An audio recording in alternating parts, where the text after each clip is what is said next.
And once you get a Bible, you can open up to 1 Samuel chapter 10.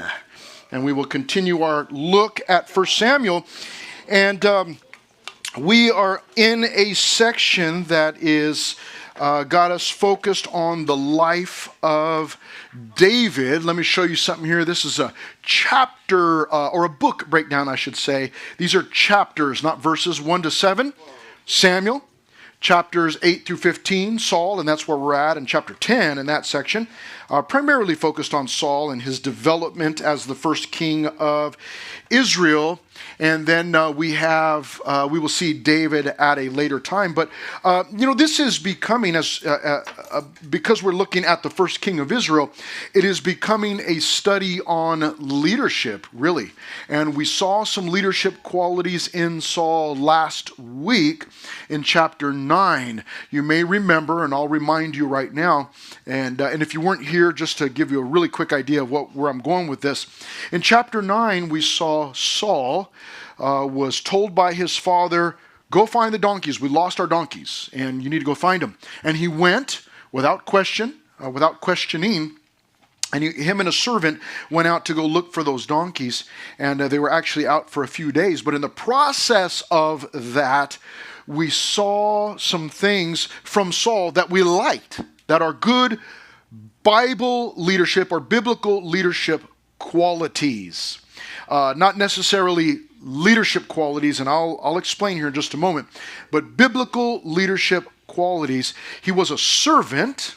He went out and did what his dad was asking him to do, and in the process of that, we saw that he had a servant's heart, and that it was thorough and thoughtful. Those were the two qualities that we were looking at there. He was thorough in his search for those donkeys and in wanting to help his dad. And he was thoughtful as he was out for a few days and realizing that, we've been gone for a while. We need to go back. My dad's going to stop worrying about the donkeys and he's going to start worrying about us.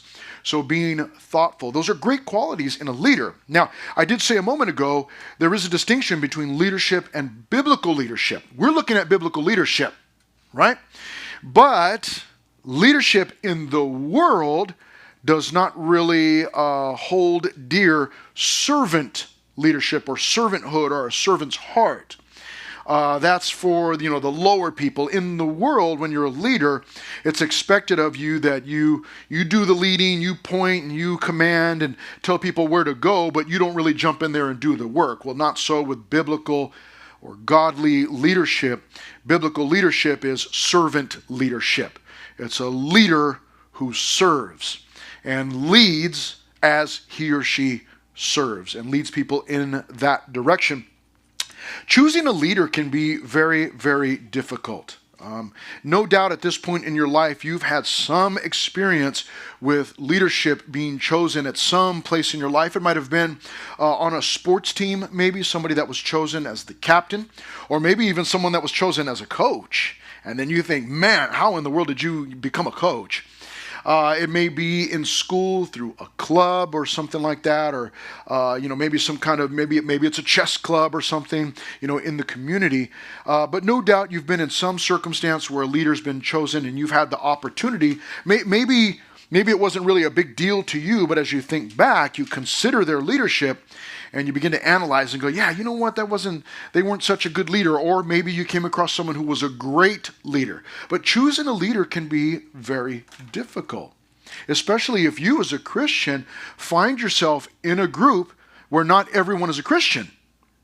And you might be looking for godly leadership qualities, and the other people may not be. They may just go, you know what, I'm just looking for somebody cute. Just send me someone tall, or send me somebody that smells good, or, somebody that's strong, or let's pick the strongest looking person, or, whoever can beat everybody up, they'll be the leader, But those are not necessarily great qualities. I mean, nothing wrong with looking good, but that's not, a requirement for godly leadership. This guy, Saul, we know that there's nobody better looking than him in the land. We saw that in the previous chapter. He's also the tallest. So he's got those things going for him. And I believe that God specifically chose him and those things about him to teach his people a lesson, which we'll get to much later on, But one of the important things that we want to know about a leader is what direction they're going in. Before we start following, where are they going? Matthew Henry, who was and still is a well-known Bible commentator, but it was many generations ago that he lived. We're told this about Matthew Henry, that he went to London and he met a young lady of the nobility, someone that was a higher class than him and his family. She was also wealthy. They fell in love. She went to ask her father if she could marry him, and her father replied, "He's got no background. You don't know where he's come from." To which she replied, "Yes, I know, but I know where he's going, and I want to go with him." It is important that in following a leader that you know where that leader is going. If I don't know where the leader is going, then why, pray tell me, what I want to follow? Well, Saul here, we're going to see him being led by the Lord. These are some great qualities. He's going to show us some more things. We're going to learn some more lessons from the life of Saul, which is, it's extraordinary. If you've read the book of Samuel, or you know about the life of Saul, you know that it's a tragic story, really. Tragic story. But he starts out so well. And in these early opening chapters here on the life of Saul, we learn some wonderful, wonderful qualities. Now, what we are going to see here in Saul's coronation, meaning he's becoming the king. He's already found out that news from Samuel. We're going to see that come about in his acknowledgement by everyone, although we will find him reluctant. We'll get to that in a few minutes. But what we open up with is in verses 1 to 16, our first main division, which is Saul's anointing. Saul is anointed here. Now, what does that mean? It describes that for us here in verse 1. Then Samuel, that's the prophet, he's the one that's being used by God here, took a flask of oil, that means a container of oil, and poured it on his head, that's on Saul's head, and then kissed him and said, "Is it not because the Lord has anointed you commander over his inheritance?" Now, it is important to understand this oil here is symbolic. It is symbolic. How do we know that? Well, Samuel explains that for us. Look what Samuel says. We'll start kind of by going backwards here. He asks the question of Saul, as Saul is standing there with oil poured on his head, and he's just been kissed by Samuel. And we'll talk about that too. But he asks him a question, "Is it not because the Lord has anointed you commander over his inheritance?"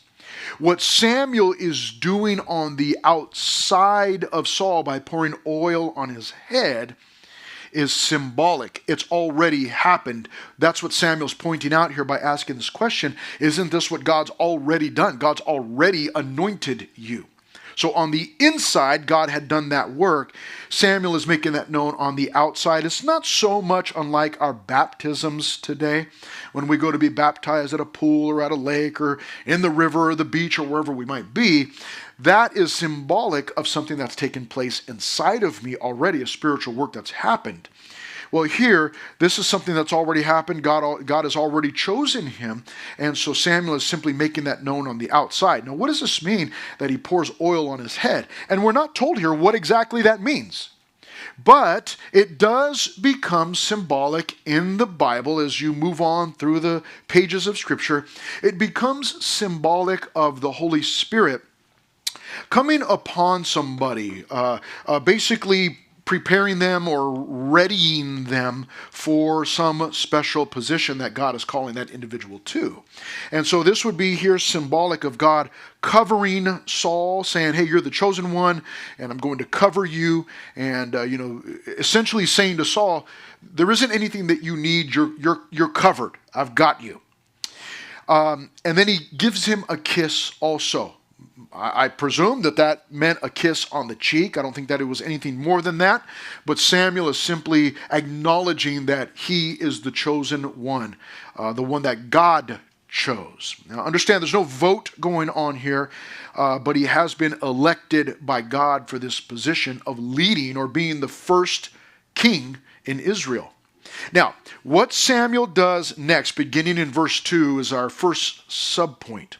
He gives him some signs. Now, Samuel is a prophet, so he gives signs. He will tell the future as far as God has told him the future. Do not mistake that for Samuel being some sort of witch, or he's looking into his crystal ball, or he's in some sort of trance and looking into the future. As God reveals the future to Samuel, Samuel then reveals the future to whoever it is that God decides needs to hear that. Well, here he gives him 3 signs. Now, within those 3 signs, there are multiple things in there. Let's look at it beginning in verse 2. Samuel tells him, "When you have departed from me today, you will find 2 men by Rachel's tomb in the territory of Benjamin at Zelzah. And they will say to you, the donkeys which you went to look for have been found. And now your father has ceased caring about the donkeys and is worrying about you, saying, 'What shall I do about my son?'" Now in verse 3, he goes on to the next sign, but we'll get that in just a moment. Let's briefly look at this in verse 2. Rachel's tomb, what is that? Well, that was an area where Rachel, from back in Genesis, that's where she was buried, in that tomb. And so he's indicating for him, he's giving him some specifics here. Now that's the highlight here in these 3 signs. That is, all of the specifics that are spelled out for Saul. Lots of specifics. You're going to go to the area or the territory of Rachel's tomb. Now when you pass by there, it says it's the territory of Benjamin at Zelzah. You're going to see 2 men. And those 2 men are going to speak to you about the donkeys that you and your servant were looking for. Now, this is not the first time that Samuel has talked to Saul about his donkeys. There's no indication that Samuel, I'm getting the names mixed up. There's no indication that Samuel had ever seen the donkeys. Not that we're aware of. But God has revealed to the prophet Samuel and said, "Hey, this guy Saul's coming. He's looking for donkeys. Tell him this about the donkeys." Well, now this is the second time that he's heard about the donkeys. Saul was looking for donkeys. Samuel has given him some info, and he gives him some info again. It says, when you leave here, you're going to find 2 guys. They're going to be over by Rachel's tomb and Benjamin at Zelzah. And this is what they're going to say to you. And so there's specifics going on there. Now, the next thing that happens, the next sign is found in verse 3 and 4. Look at this. "Then you shall go on forward from there and come to the terebinth tree of Tabor. There, 3 men going up to God." How many men in the first one? 2. Thank you very much. And in this one, there are 3. There 3 men going up to God at Bethel will meet you. 1 carrying 3 young goats, another carrying 3 loaves of bread, and another carrying a skin of wine. And they will greet you and give you 2 loaves of bread, which you shall receive from their hands. In verse 5 after that, so we'll get to that. That's the third one. So the second sign here is found in verses 3 and 4. In the first one, we saw, okay, there's going to be 2 guys, and they're going to tell you this specifically, and this is where they'll be at. In the second sign here in verses 3 and 4, you're going to go to the terebinth tree of Tabor. You're going to see 3 guys, and they're going to have some specific things. 3 young goats. Now, I think it's funny there, in my strange, puny little brain. There, 3 men going up to God at Bethel will meet you, 1 carrying 3 young goats. And I think he's just going to be walking around carrying 3 young goats. So I don't know if that actually means super young goats that were just, little kids. That's what they're called when they're babies. Or if he meant they're going to be pulling them, or they're in a wagon or something, whatever it is. Really doesn't matter. They're going to have 3 young goats. And the specifics, again here. 3 men going up to God at Bethel will meet you. 3 young goats, someone else carrying 3 loaves of bread, another one's got a skin of wine. So specifics. And then in verse 4, they will greet you and give you 2 loaves of bread. So it sounds like one of those math problems that we used to get in elementary. If you are, walking to the store and you see 3 people and they've got, 2 wagons and, they give you 1 duck, how many potatoes do they have or whatever, wait. And those would always terrible at math. So those would always throw me off. Sounds like one of those math problems. But specifics, that's the highlight here, specifics. Now, we move on to verse 5, where we get the third sign.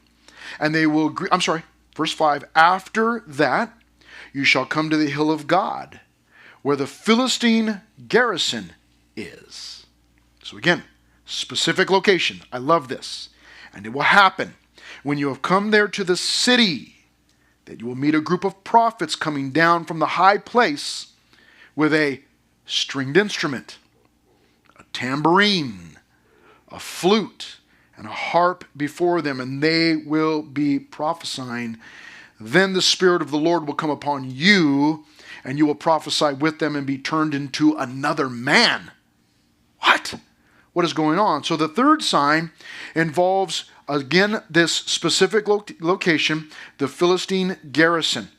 Now, did you notice, back in verse 2, you will find 2 men by Rachel's tomb in the territory of Benjamin at Zelzah, specific location. Verse 3, then you shall go on forward from there and come to the terebinth tree of Tabor, specific location. Verse 5, you will come to the hill of God where the Philistine garrison is, specific location. Now, may not seem very important to you, but I'll mention this very briefly and then we'll move on. As it pertains to the validity of the Bible, we say the Bible is valid. It's been proven correct. It's true. One of the distinctive traits about the Bible, and I guess I should say also a distinctive trait about any genuine document, whether it be a book or whatever it might be, one of the distinguishing characteristics or traits that it is in fact honest or truthful or valid is when that document or that book gives you specifics. And this one's a big one, specific locations. As you begin to compare the Bible to other religious books, you will find that the Bible mentions over and over and over again throughout all of its pages specific locations. This is a good thing. If you are reading the Book of Mormon and you begin to read through there and there are all these lands and you go, man, what is this? I don't know where any of these places are. That's one of the things that distinguishes the two. One has got specific locations. It helps us to understand that, this is a genuine document here. There were really eyewitnesses. There were people there that were keeping records. And this one over here, it's got all of these locations that nobody's ever heard of these things or knows where they're at. There are other religious documents, things that, books and different things that do not give you those specifics. The Bible does.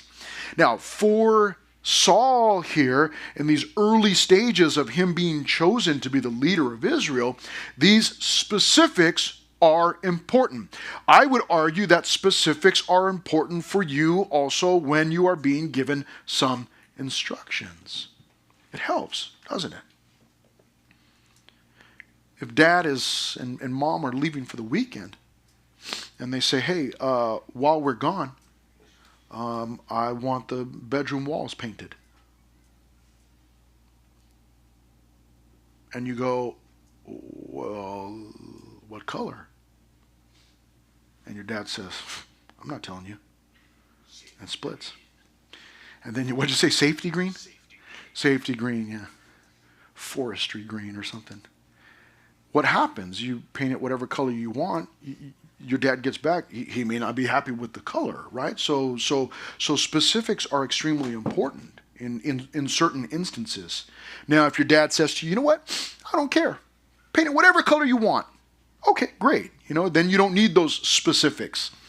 But in many instances, you need specifics. And here, Saul in these early stages. Now, if you were here last time, you may remember Saul. He said to Samuel, hey, Why are you telling me I'm going to be the next king? Don't you know who I am? I'm not. Essentially what he was saying was, I'm not the right guy for the job. So what Saul is getting here from Samuel, these specifics, extremely helpful. We'll find out why here in just a moment. You will notice that in verse 5, he says at the very end there, you will be turned into another man. What? What does that mean? Well, we will find out here as we read on. Look at verse 7. And let it be, Samuel says to Saul, when these signs come to you, that you do as the occasion demands, for God is with you. You shall go down, look at this in verse 8, you shall go down before me to Gilgal, and surely I will come down to you to offer burnt offerings and make sacrifices of peace offerings. 7 days you shall wait till I come to you and show you what you should do. One other thing to note, it's a big deal. Saul finds out from Samuel, in the previous chapter, he finds out from Samuel that he is going to be the first king of Israel. That's a monumental, life-changing task. I mean, that's a tremendous calling, heavenly calling. But he learns that news in the process of doing what? What was he doing? He was looking for donkeys. Looking for donkeys. Now that doesn't sound glamorous at all. It doesn't sound glamorous at all. That doesn't sound like something you want to spend your Sunday afternoon doing. Hey, let's go look for donkeys. Let's go roam the hills looking for donkeys. There's nothing glamorous. But I spoke last time about the need for you and I to be obedient. Saul's dad, Kish, says, son, take one of the servants with you, go find the donkeys. There's no record of Saul fighting back or, oh, come on, man, I'm trying to finish my, my Fruit Loops or, I'm trying to finish my game. He just goes, as far as we know. He never complains. And he goes out, and you may remember, he was a servant. Remember, he did a thorough and a thoughtful job. He was a thorough and thoughtful servant. Remember that? But he just goes out. It's in the process of being obedient to his dad, of being obedient to go out and carry through with this menial task, this mundane task. Somebody's got to go out and find the donkeys. It's you. Take a servant with you, go. It's in the process of that menial task that he finds out that he's going to be the king of Israel. I mean, that's some huge news.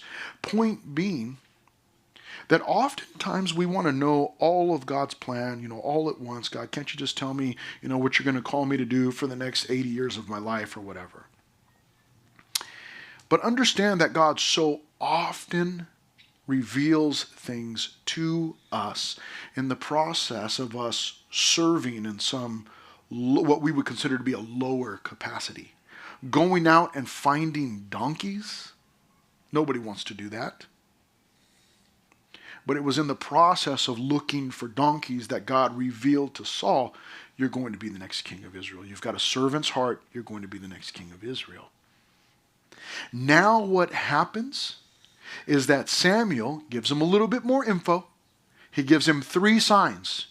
You're going to meet these 2 guys, then you're going to meet these 3 guys, and then you're going to meet a group of prophets, and they're going to have all of these specifics. But you'll notice the words here. Let me read them for you. You can follow with me.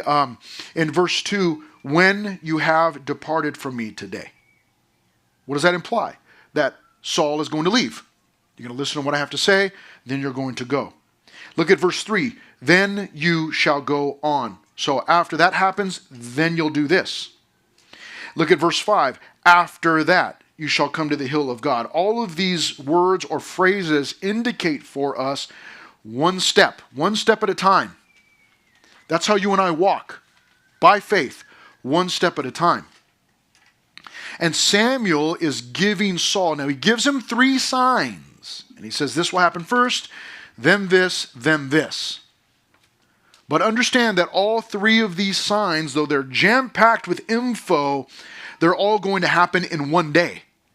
So Samuel really is only giving him instructions for that day. I want you to do this, or you're going to see this. This is what you're going to do, and then you're going to see this. This is what you're going to do, or this is what's going to happen, and then you're going to see this, and this is what's going to happen. He's given him one step at a time, but it's all just instructions for one day. We'll find that out here in just a moment. Understand that that is oftentimes, and I would argue most often, how God works in our lives. One step at a time. And I will be the first to say that it oftentimes just feels excruciatingly slow. Oh God, why are you taking so long? I'm ready for whatever you want to do. Well, obviously I'm not, because if I were, then God would have done it all at once. But he doesn't do that. He does it one step at a time. And so the hard part for you and I is learning how to go one step at a time and then wait for God to open up the next door, and then I go another step and wait for him to give me instructions for each step. We don't need to worry about what's going to happen, 10 steps down the road. Just do what God's telling you to do right now. Now, for you all beautiful young people, has God spoken to you yet about what he wants you to do? What's your life verse, and what is he calling you to do, for the rest of your life? For most of you, you probably don't know. There may be someone in here who does, but there's a really good chance that none of you really know yet. I'm not really sure what God's calling me to do for the rest of my life. Fantastic. You're in a great spot. You go, what are you talking about? I just want to know what God's plan is. Why? So you can try to run ahead of him? Go fix it all before he gets there? Listen, just do what you've been called to do right now. You go, but I don't know what I've been called to do. Yes, you do. Do what Saul did. He had a dad who told him to do something, and he did it. That's it. You've got a dad, or you've got a mom, or you've got a grandma or a grandpa or aunt and uncle, whoever it is that you live with, whoever has leadership over you, just do what they're telling you to do. Just do that.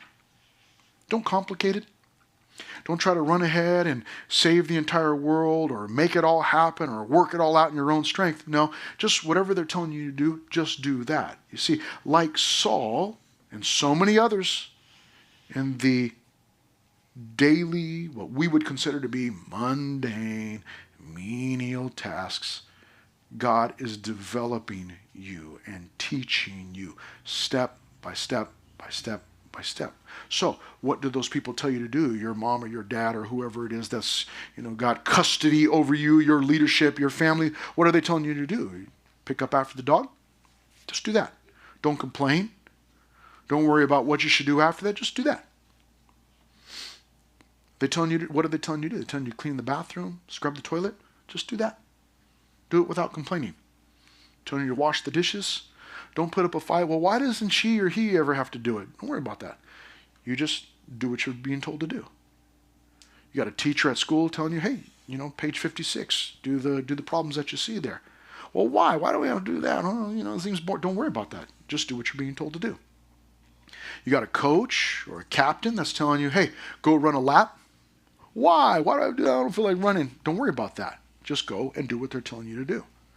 And step by step by step, God will lead you. He's developing something in us when we have those daily, mundane, menial tasks where I got to pick up after the dog, or I have to go outside and pick weeds, or I got to clean the toilet, or I got to wash dishes, or I got to go mow the lawn, or clean the room, or whatever it might be. He's developing something in us. Character. It may be leadership characteristics, or it may just be godly, just Christian, I'm a follower of Christ characteristics. Just developing a servant's heart in you.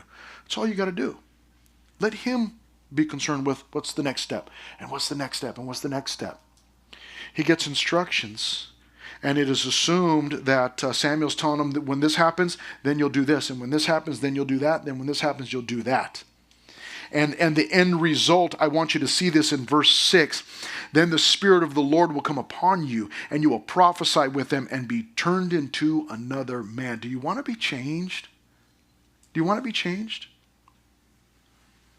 I mean, I think, maybe you do not know this, but one of the reasons that we go to church, there's several different reasons why we go to church, but one of the reasons is to collectively come together, listen to a Bible study, and allow God to use the Bible to change us, develop us a little bit more, make us a little bit more like Him and a little less like ourselves. We hear the word being taught, we go, okay, I need to do that.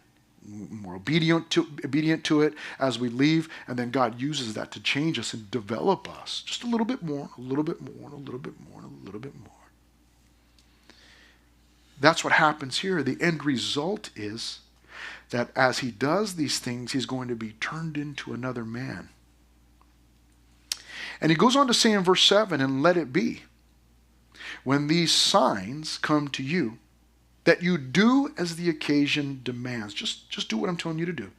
For God is with you. And beautiful young people, I'll tell you the same thing right now. God is with you. You go, wait, God's going to be with me when I go outside to pick up after the dog? Yeah. What an incredible thought. The creator of the universe is going to be with me while I'm walking around with the pooper scooper. Yeah. Changing your heart little by little, developing you, putting a servant's heart inside of you. Once you have a servant's heart, then He can begin to develop you into a leader or into a servant. Maybe it's not a leader. Maybe you're not called to be a leader, but a servant, to just serve Him gladly and say, God, I'll do whatever you want me to do. So He says, whatever's, God's with you. Verse 8, look at this. You shall go down before me to Gilgal. And surely I will come down to you to offer burnt offerings. So after all of these things happen, then you're going to go to Gilgal. I'll show up to offer burnt offerings and make sacrifices of peace offerings. Okay, but look at this in verse 8 at the end. 7 days you shall wait till I come to you and show you what you should do. 7 days? 7 days? You want me to wait 7 days? What? I mean, if I'm Saul, I'm going, what am I supposed to do in those 7 days? Nothing, just wait. Just wait? Just wait. I mean, isn't waiting just so incredibly difficult? Isn't that so difficult? Isn't it incredible that if I need something for my house, I go, man, you know what? I just remembered, I broke the iron. I need a new iron. I can, let me see. Oh, you know what? Let me just get right here real quick. While I'm teaching, just get on Amazon. Click, click, click, click. Iron. Hey, anyways, order, boom. In some cases, many cases, that iron is going to beat me home. I'll get home today and I'll find an iron sitting on my porch. Isn't that incredible? And if it's not today, you better believe it's going to be there first thing in the morning before I even wake up. I mean, any longer than that, and I'm like, cancel. I need a new one, man. Come on. What's taking so long? I get hungry at home. What do, man? I'm popping in some popcorn in the microwave or a Hot Pocket, and come on, let's go. Get with it. If I'm out running around, running errands with mom or dad, and, hey, you want to get something to eat? Yeah, let's go to Del Taco or whatever. And what do? You go through the drive-thru and man, if it takes 2 minutes, what are they doing in there? I thought this was, genuine Mexican food. What's taking them so long? Let's go. And if it's taking too long, we're so impatient, right? If I need to know what the answer is to a math problem or something, what can I do? I pull out that supercomputer that's in my pocket, and again, boom, let's just ask Siri or let's ask ChatGPT. Let's find out the answer, and within moments, I can find the answer to whatever issue or problem I might have, or a video or instructions, whatever it might be, measurements, different things. So instant answers, instant gratification. So it seems strange. And then look at this in verse 8. 7 days you shall wait till I come to you and show you what you should do. What? 7 days? Why did he have to wait 7 days? Anybody have it doesn't tell us why. Does anybody have a guess as to why he had to wait 7 days? He didn't feel like waiting 60. Yeah. Maybe Prophet Samuel thought, I walk really slow. It'll take me 6 days to get there. I'll see you on the 7th day.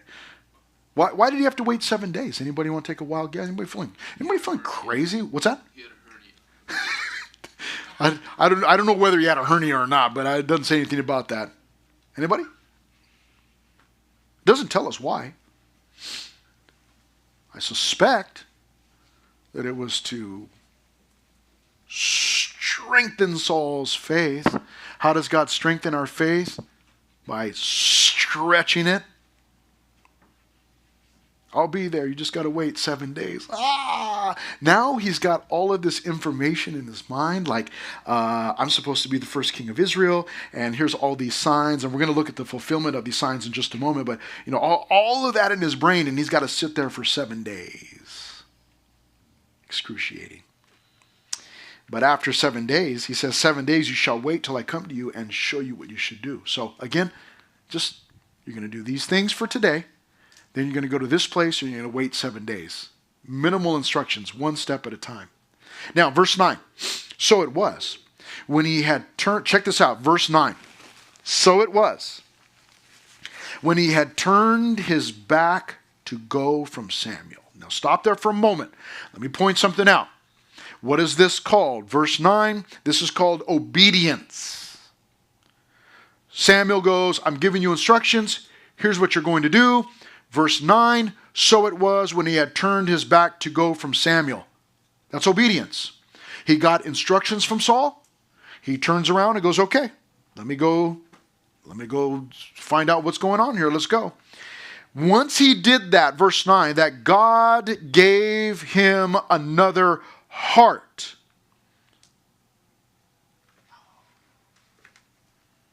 Gave him another heart. Whatever heart he had inside of him was not the heart that was necessary for the task at hand, becoming the first king of Israel. So what does God do? As Saul begins to turn around to go be obedient to what Samuel told him to do, again, he gives him instructions. Here's what you're going to do. Saul goes, okay, I'll go do that. As he does that, boom, God gives him another heart. Again, in the process of obedience, in the process of being obedient to his dad, he finds that out that he will become king. In the process of being obedient to Samuel, he gets a new heart. You understand? It's important that you get it. It's important that you and I get it. In the process of obedience, God changes us, develops us, makes us new, makes us different from who we are. We need that. I had a friend who many years ago, his wife, he was known as being a grouchy guy. And his wife one time told him, listen, when we go to this place, she told him, I just want you to try to be so much unlike yourself. It's like everybody knows you're grouchy. When we go, just try not to be like yourself, okay? He was so offended, but he knew it was absolutely true. So in verse 9, God gave him another heart, and all those signs came to pass that day. All of those things came to pass that day. When they came there to the hill, there was a group of prophets. There's the third one. It jumps to the third one. There was a group of prophets to meet him. Then the Spirit of God came upon him. Did you see that? As he turned to walk away, God gave him another heart. As he walked and met these guys, the Spirit of God came upon him. Are you understanding? In the process of obedience, God is developing, changing this man, changing him into a leader. And it says at the end of verse 10 that he prophesied among them. And it happened in verse 11 when all who knew him formally saw that he indeed prophesied among the prophets, that the people said to one another, what is this that has come upon the son of Kish? What in the world happened to David? You see, you understand?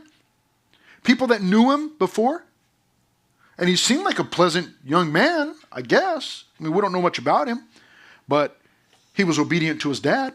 Sounds like an okay guy from the little bit that we know. But even people that saw him, and he was prophesying with the prophets, they're like, what in the world happened to this guy? What did Samuel say? You're going to be a new person. Right? It's happening. The development. So at the end of verse 11, what is this? That has come upon the son of Kish. That's his dad's name, by the way. This is, here's Saul, the son of Kish. What's happened to this guy? Is Saul also among the prophets? They asked. Is he one of the prophets now? Verse 12.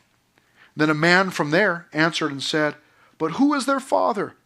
Therefore it became a proverb, a saying. Is Saul among the prophets? So people would ask that, when the situation was fitting. Is Saul among the prophets? And when he had finished prophesying, he went to the high place. Then Saul's uncle said to him and his servant, where'd you go? So he said, to look for the donkeys. When we saw that they were nowhere to be found, we went to Samuel. And Saul's uncle said, tell me please what Samuel said to you. So the uncle is aware of who Samuel is. What did he say to you? Now look at this in verse 16. So Saul said to his uncle, he told us plainly that the donkeys had been found. But about the matter of the kingdom, he did not tell him what Samuel had said. Now, it doesn't tell us why he didn't tell the rest of that part, but anybody in here have a guess as to why? Why wouldn't Saul say, he said, I'm going to be king? Why do you think he withheld that information? Anybody? Because it was not the time for it to be revealed. Maybe it wasn't the time for it to be revealed? Okay. Still had to wait the 7 days. Maybe he still needed to wait the 7 days. Some good insight there, Josh. Now, we're not told exactly why, but he doesn't tell him. He elects not to tell him. Now, this takes us to our verse 17, our second main division, and we will have several subpoints under this. The first of which, we see Saul anointed. We just saw that. Now we will see Saul announced. That means Saul announced as the king. Okay. The first of the subpoints is a recalling of history. Look what Samuel does. Then Samuel called the people together to the Lord at Mizpah. That means he called all of Israel out. He made an announcement. Everybody get out here. There's potentially millions of people. He calls them all out to this big meeting. And he said to the children of Israel, listen how this speech starts. Here's what Samuel says.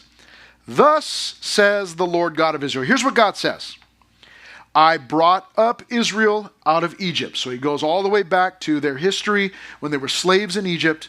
And he says, I saved you out of Egypt and delivered you from the hand of the Egyptians, and not just the Egyptians, and from the hand of all kingdoms and from those who oppressed you. In other words, from the time that I got you out of Egypt until now, he's telling them as he's standing there talking to them, he says, I've saved you all along the way. The only reason that Israel even exists is because God has been saving them throughout those generations, and I would even say till this day, 2026. Here we are in March of 2026, and they're still in Israel.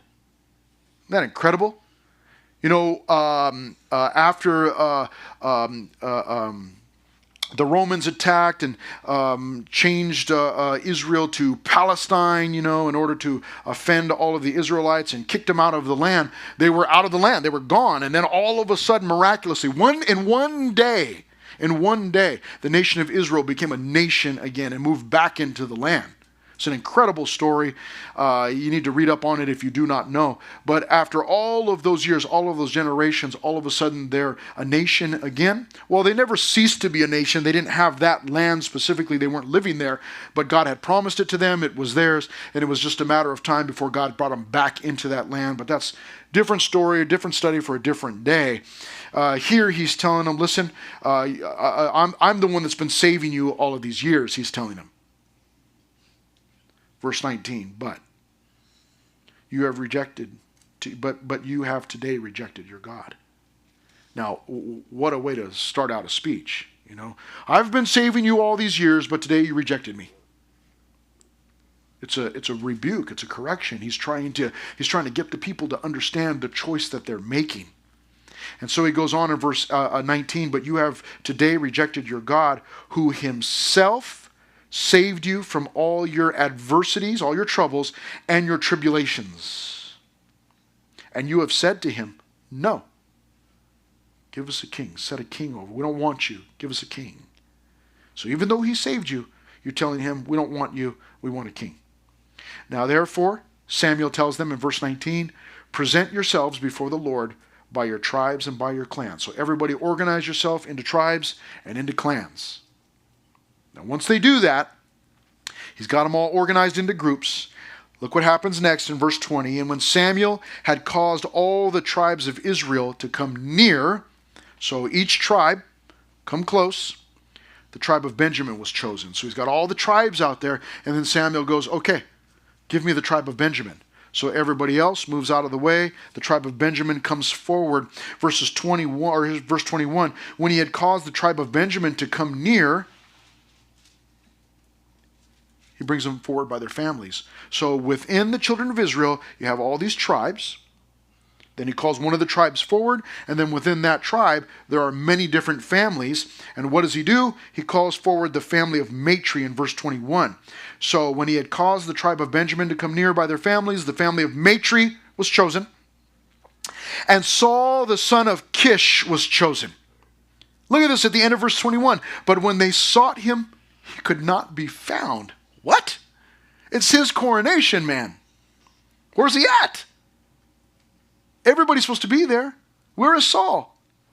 Check this out in verse 22.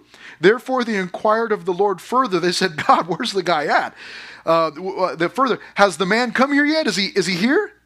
And the Lord answered, there he is, hidden among the equipment.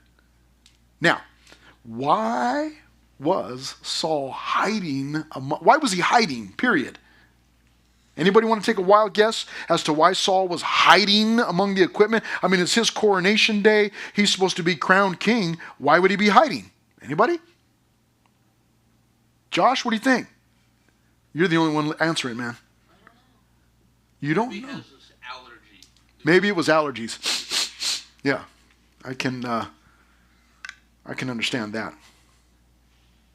Because he was a reluctant leader. He didn't want to do it. He was hiding. He was scared. You know, the truth is that reluctant leaders, people that are reluctant to be leaders, are oftentimes, they oftentimes make some of the best leaders. Because so often they're unsure. I'm not really sure. I don't know that I'm called to be that kind of a person, and I'm just not seeing that in myself. And God is able then to develop that person. It's when someone goes, yeah, you know what? I think that I should be the leader. I think that I'm the best choice. Vote for me. I mean, we see that with our politicians all the time. Yep, vote for me. I'm the best candidate. I'm the best leader. And you're just like, oh man. Oftentimes people who are itching to be the leader of the group are oftentimes, they've got all these issues that God needs to then break down in order to make them or develop them into the leader that they need to be. It's oftentimes the person who goes, you know what, I'm unsure. I'm not really sure if I should be doing this. I'm not really sure if I'm the right person. I don't see it in me. God can then take that person because of their humility and work with them and change them and develop them like he's doing with Saul.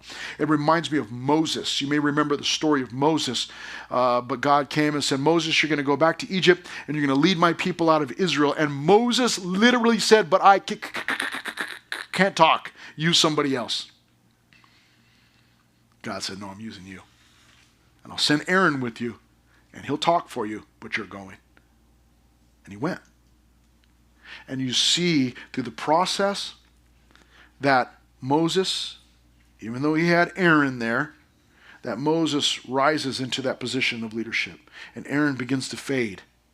And God develops him into the man that he needed to be, the leader that he needed to be. But here we see that Saul was a reluctant leader. Here's the next thing that we see, verses 23 through 26. We see his reception. So they ran and brought him from there. And when he stood among the people, he was taller than any of the people from his shoulders upward. And Samuel said to all the people, do you see him whom the Lord has chosen? That there is no one like him among all the people. You see this guy, man, he's good looking and tall. So all the people shouted and said, long live the king. Then Samuel explained to the people the behavior of royalty. They've never had a king before. They don't know how royalty is supposed to live. So he explains to them, no doubt got that from the Lord, and wrote it in a book and laid it up before the Lord. So they wrote a book about it. Samuel wrote a book about it. Here's what royalty is supposed to do and how they're supposed to live. And Samuel sent all the people away, every man to his house. You've got a king, go back home. And Saul also went home to Gibeah, and valiant men went with him, whose hearts God had touched. Saul has got a servant's heart. He's thorough, he's thoughtful. As he turned away from Samuel and his obedience, remember, he turned around to go be obedient to what Samuel was telling him to do. What happened? Boom. God changed his heart, gave him a new heart. As he went and met the prophets that were prophesying, he also began to prophesy. He was filled with the Spirit of God, we were told, and he began to prophesy, and he became unrecognizable. I mean, he was recognizable on the outside, but people that knew him, they went, wait a minute. I know this guy, but I don't know this guy. He was being changed, transformed before their eyes. And even now in verse 26, as he's sent home to Gibeah, God provides these valiant men who were told, whose hearts God had touched. Whose hearts God had touched. I mean, Saul at this point has everything that he needs. He's a new man with a new heart, the Spirit of God. He's got people around him whose hearts God had touched. But you and I must remember this, and it'll become clear as we continue reading through the life of Saul, that how we begin is not as important as how we finish. I'll say it one more time. How we begin is not as important as how we finish. You may start with some task, or it may be some event. Maybe it's a race. And you may come off the starting line or off the starting block, and you may get a jump start, and maybe you're cooking with Crisco. But if you're not able to sustain that pace, others will pass you up and finish before you do. How you start is not as important as how you finish. Now, it may be that same race that you start off the blocks or off the starting line, and maybe something happens, and they get the jump on you, they get ahead of you, by a step or whatever it is. But perhaps you're able to recover the discipline of running or whatever it might be, and you're able to recover and finish well. Then how you started was not as important as how you finished. I didn't start out so well in life. First 20 years of my life were not the Lord's. They were mine. And at the age of 20, I realized that I needed to get saved. So I gave my life to the Lord and asked him to begin using me. And he began to develop and change me and use me. How I started was not as important as how I am going to finish. You and I must keep that in mind for all of life, really. It's not just for leaders, those of us that are going to be leaders, or just those of us that are going to be in a race, or it's for life, really. We fail. We come off the starting block, off the starting line, and we blow it sometimes. We mess up. Keep in mind that how you start is not as important as how you finish. What we want to do is focus on the finish, and how God is going to work in us and develop us and change us and get us to that place, that finishing place, that finishing spot. That's what I want to focus on. I want to remember, good starts are important. It's good. A lot of you have had a fantastic start. You've been raised in a Christian home. That's wonderful. Nothing wrong with that. That's a good thing. But how I finish is more important than how I started. Now, the last thing that we see here in verse 27, you'll notice that I stopped just short, is we see his rejection also. He was received by most of the people, the majority of the people. But in verse 27, it's indicated for us, but some rebels said, "How can this man save us?" So they despised him and brought him no presents, but he held his peace. Another good quality there right at the end. He didn't complain, "Hey, you guys didn't bring me a gift, get out of here." He held his peace. But you and I must understand, especially if you are in a leadership position, or if you at some point will take up a leadership position, not everyone is going to like you. That's hard. When you're young, actually I shouldn't say when you're young, at any age, it's hard to accept the fact that not everybody's going to like you. But it's just a fact of life. Not everybody's going to like you. Not everybody likes me. I've discovered that many, many, many, many years ago. And even when I first got here, I've been here for almost 8 years now, but even when I first got here, everybody loved Pastor Brian before me. He was a wonderful guy. I knew him. I had the opportunity to serve with him a little bit before I came here. Everybody loved Brian. And when he left, I came in, and there were students here that were in this room that didn't like me, and they ended up leaving. Why? Just because I wasn't Pastor Brian. I get it. I might not like me either if I was just coming in and like, who in the world are you? But there were people that were here and they didn't like me and they left. There's nothing I could do about it. I couldn't go, why go chase them down and try to make them like me?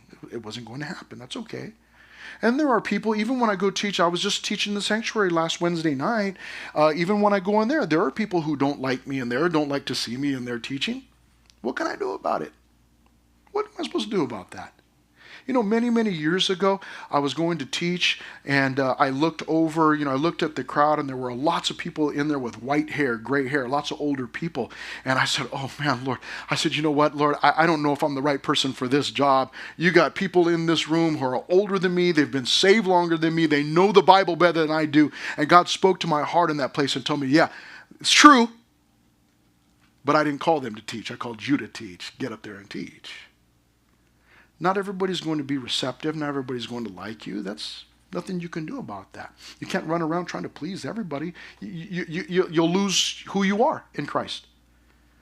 Your main goal should be to be who God wants you to be and to serve in whatever capacity or situation or scenario He calls you to serve in. That's all. You cannot do more than that. Just do that. Just do that. We see His reception there, but we also see His rejection. There's always rebels. Some rebels said, how can this man save us? They despised Him. My guess would be they were envious. Why didn't He choose me? Why did he get chosen? Just because he's tall and good looking? Why did he get chosen? We'll see the development of this story. It's a lot of great lessons, but to be honest with you, it's a sad story. It really ends up being a tragic story. But we'll see God work even through this man who started out well, but was very much imperfect. Still, God will teach us lessons. And so, Father, we want to thank you so much for this morning.